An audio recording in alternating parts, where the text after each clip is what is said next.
Hey guys, welcome in, Sunny with Sunny Healing Intuitions. So I wanted to start a series kind of focusing on our inner health, and a lot of times I tend to relate the holistic health journey with the fitness journey. And so we've heard about the fitness journey, but most people are missing the journey part, right? This is what I want to kind of tap into.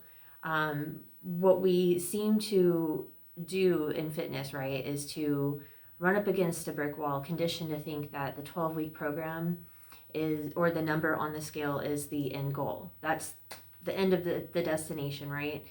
But what we really want to do is build a foundation that sustains us for the long haul so we can keep that good health and long standing, right? So what I want to focus on right here is if you're viewing starting over as failure, let's recreate that map, okay? Let's talk about the holistic shift that turns your health from a temporary project into a lifestyle, okay?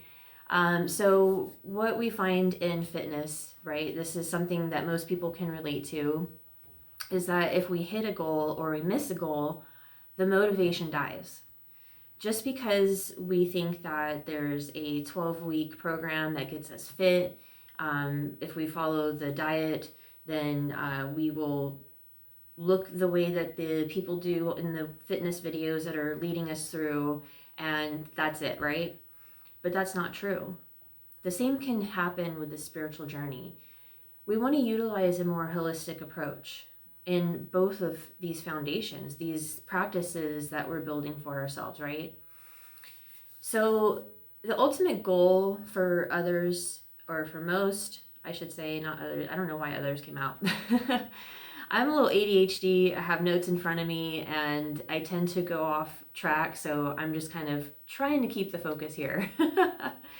So in spirituality, we tend to want to follow this practice to find a more peaceful lifestyle, right? Something that's more calm, we're not as triggered.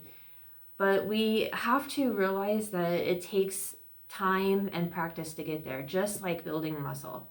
You're building the muscle here and all throughout your energy centers, okay? They all build a foundation. I have a playlist that is the journey of sacred expansion, and this goes through the chakras and what they, how they work, as well as ways you can work with them.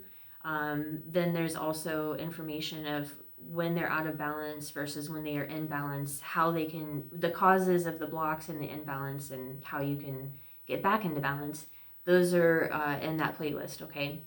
So when we tend to get triggered after we've done some healing work and we've gone to a retreat, or we've spent time meditating and facing our shadows, or building a relationship with our inner child by releasing the past, when we are out in the world, we have to remember that we can take on other people's feelings and thoughts, and we can be just as triggered as having a fight with somebody in your home. And often, to be honest. And so when people get triggered, they allow this to pull them back, to stay stuck in the old energy, because they think, oh man, I've done all this healing and now here I am triggered, and they lose motivation.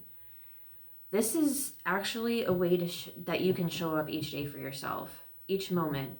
You have to take things moment by moment, and it does take practice to get there. Honestly, our society and our world is so chaotic right now that it takes constant practice, even for people like me who have been doing this for a while, that do this constantly. And so we want to create self-love and self-care practices that help us stay present in the body. This includes walks, yoga, dance, whatever you find that you love and that you enjoy, right?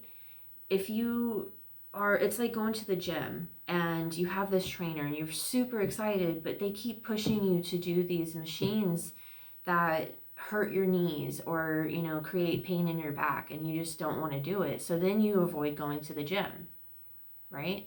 They don't want to listen to you. They want to do it their way instead of finding a way that works for you. That's not a real good trainer, to be honest.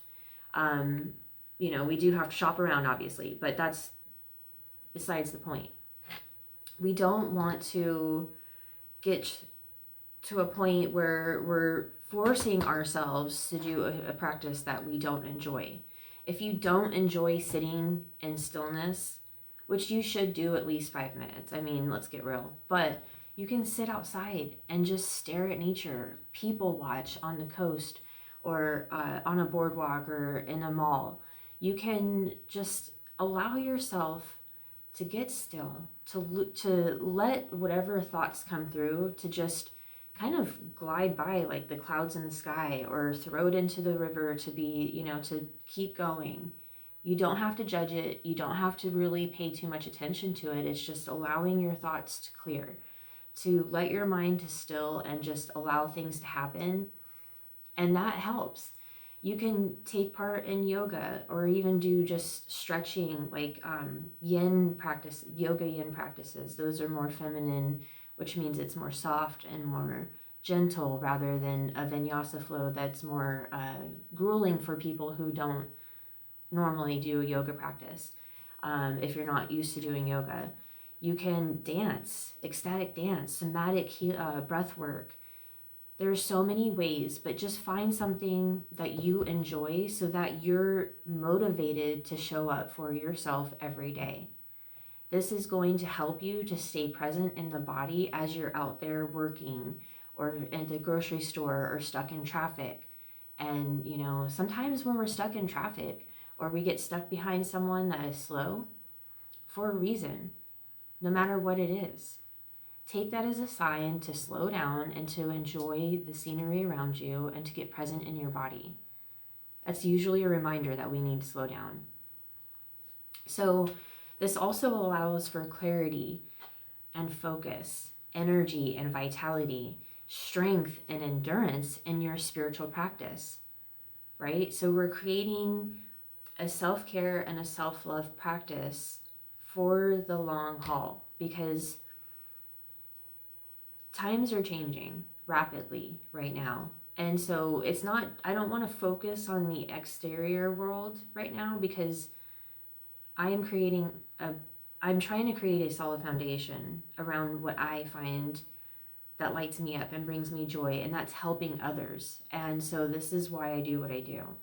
And I'm trying to find a way that is more authentic for me, which is why I took a break away from what I was doing. I was forcing myself to do the videos, and even though I enjoyed doing them, I was forcing myself to do it between work.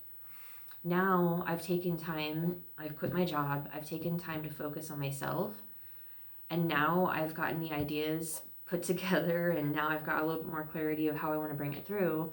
And now that I'm bringing it through with more authenticity, I feel like it's flowing more.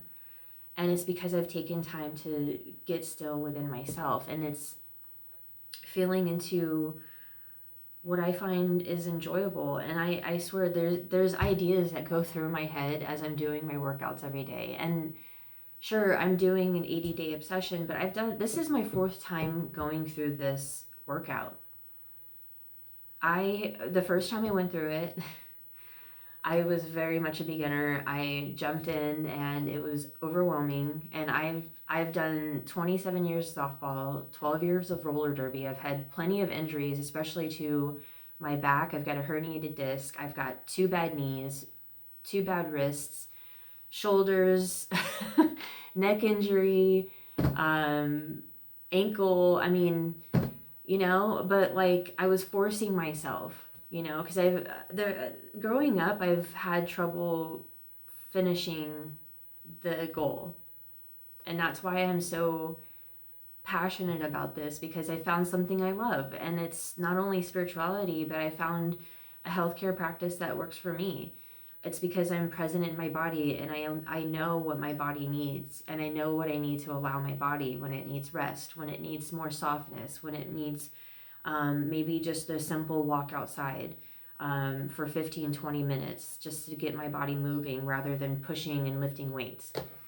But when I do my 80-day obsession, I enjoy weightlifting. So this is compound movements. So I'm like moving and lifting weights, and I enjoy that because I'm not having to jump, I'm not having to run, and my body just can't handle that anymore. I used to love running. Like I'd get to that runner's high, and man, I would just be like, all right, let's go. But I would have to be in the the cardio cinema, because that's what Gold's Gym used to have, is a movie theater with a bunch of treadmills, bikes, all that stuff. And I'd go, man. But now I just enjoy my practices now, and I do maybe 1 or 2 days of the 80-day obsession. My body starts to get a little sore and tender, and so then the next day I'm taking a walk or doing a softer yoga practice or something maybe that is a little more challenging, that keeps me focused on the workout, but something that I can connect within, right? So I'm just trying to make it more relatable for people who maybe, look at fitness goals as a failure when you hit, a lack of motivation because you missed a goal, because you messed up and you went wild on a weekend, right? I used to do that all the time.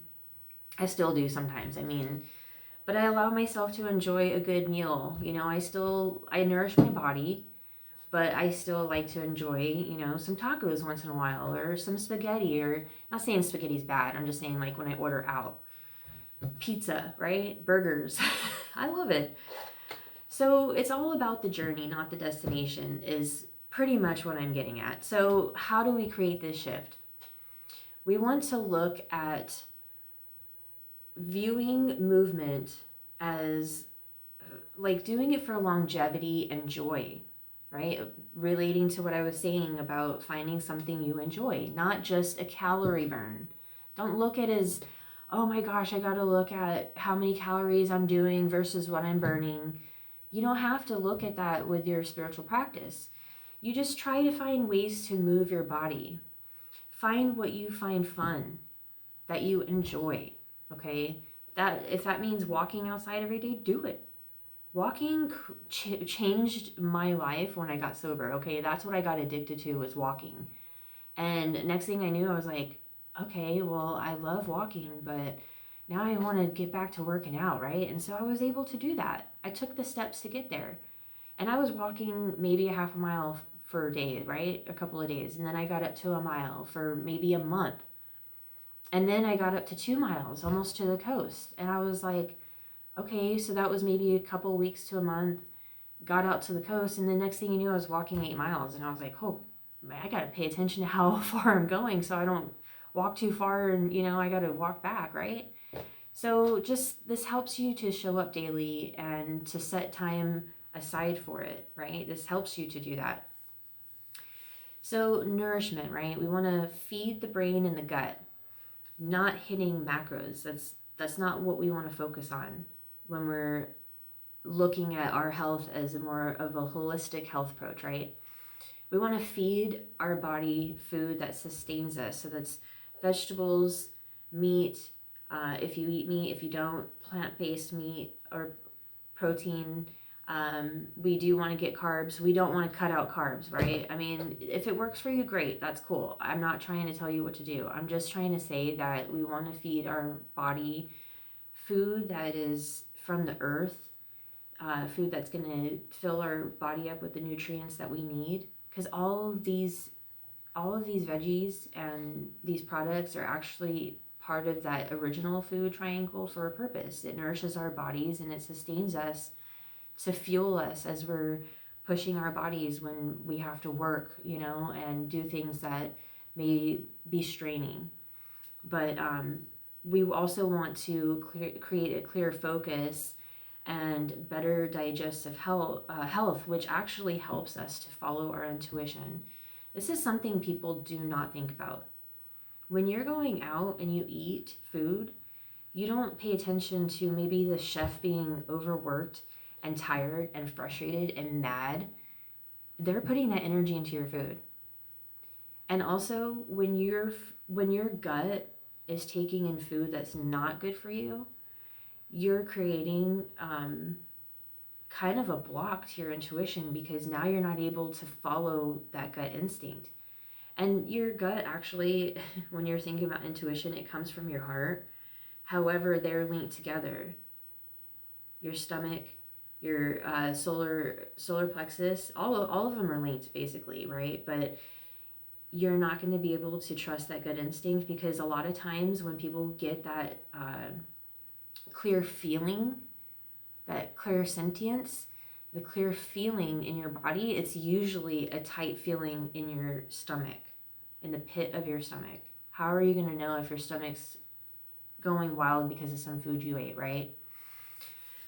Also, we want to shift our mindset. So we're managing an inner dialogue that dictates our habits, right? So where attention goes, energy flows.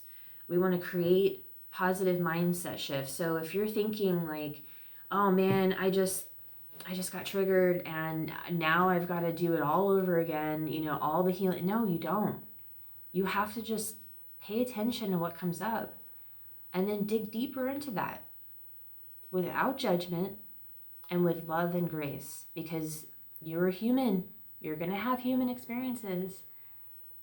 No matter how, you could be 20 years in your spiritual journey and it's still going to happen, okay? This is why time is secular. I can never say the word. You know what I'm talking about. It's not linear. It goes in a spiral. And we usually spiral up.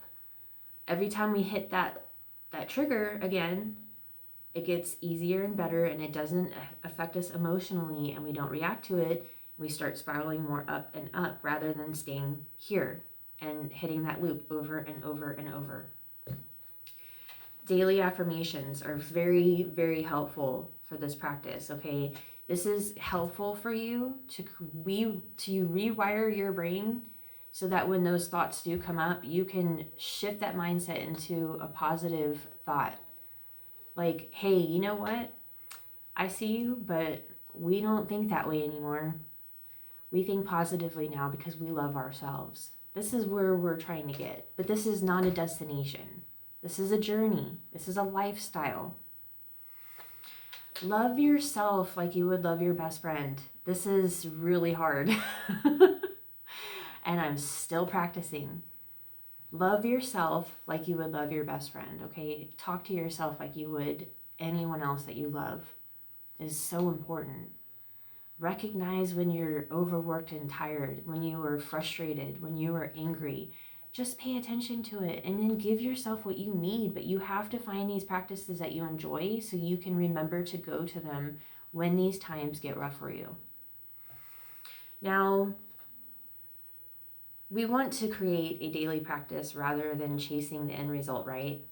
So there are 3 phases of this journey that kind of help you to view of, you know, these milestones that you're going to hit. So you can recognize recognize and celebrate your wins, right? So we have the awareness phase. This is when excuse me. This is, sometimes I stutter and I know that it almost came out and I'm allowing it. Identify what your body needs. So this is really key, that when you have these daily practices and you get used to them, it's part of your routine, you're going to notice that you're very aware of what your body needs. So you're going to notice when you need sleep, when you need water, when you need rest, when you need food, rather than eating when you're bored or just because, right? You're going to notice when your body is actually hungry, but in the way that you're not starving. I've noticed this recently. I'm very much in tune when my body needs something and when it needs a snack versus an actual meal. So this is very helpful. You're going to hit the integration phase next. This is when you find a rhythm of your health habits and they're going to sustain you for the long haul. This is something that you're just going to, it's going to be part of your routine again. It's just going to be very, you won't even have to pay attention to it. It's just going to be natural. That's what I was trying to find. Thank you. And it's going to be something that you enjoy, right? So it's going to be very easy to stick to this practice rather than forcing yourself to go into a yoga practice to find meditation time, right? And work out in one. This is going to be something that you're going to want to set aside time for. My goodness, why are words like this? After that, you're going to hit the mastery phase. This is when you find that you are listening to your body's signals to pivot when things get tough and when you are struggling. So when you're in a time where maybe old patterns are coming up, right? And it's just being shown now to dissolve. We want to really pay attention to that focus. When something comes up, like an old thought that's negative, we just want to recognize it and let it go, because it's just dissolving right now. So we want to master that ability to know what our body needs at that time, right? Maybe we need to sit still and go within and put our hands on our heart and say, I love and approve of myself. I love and approve of myself. Or maybe sometimes we need to go out into the sunlight and just sit there and stare at the trees blowing in the wind. I love that. Find something that you enjoy. And as you practice it and you enjoy it, and you're going to find that you are setting aside that time, and it's just going to become a part of life, right? Finding that lifestyle. So the journey begins with intention. So setting an intention prior to starting your day is super important. And this is going to help you to remember this intention anytime you feel like there's a failure. Because the only failure is not recognizing your wins in this journey along the way. You have to celebrate those little things. Like, oh my God, I caught myself before I went into a spiral because I was able to recognize it. Those little wins, it's okay if it happens. It's not a failure. It's just a lesson. Just like when you hit those times when you don't hit the gym for a couple of days in a row. Just get back to it. Don't judge yourself. Don't look at it as failure. Just get back on it, because you're worth it, and you deserve happiness, and you deserve peace of mind. You deserve self-love and self-care. Okay? So when you hit that brick wall, just know that you have not ran out of willpower. It's still within you. You got what it takes to keep going. Okay? So just tell me in the comments, what is one part of your health journey outside of the gym that you're focusing on this week? And if you enjoy this comment, please hit the thumbs up. Please subscribe for more content. I will be creating more content. I'll be doing more readings, and just looking forward to connecting with you all. And I'm sending you so much love. Thank you.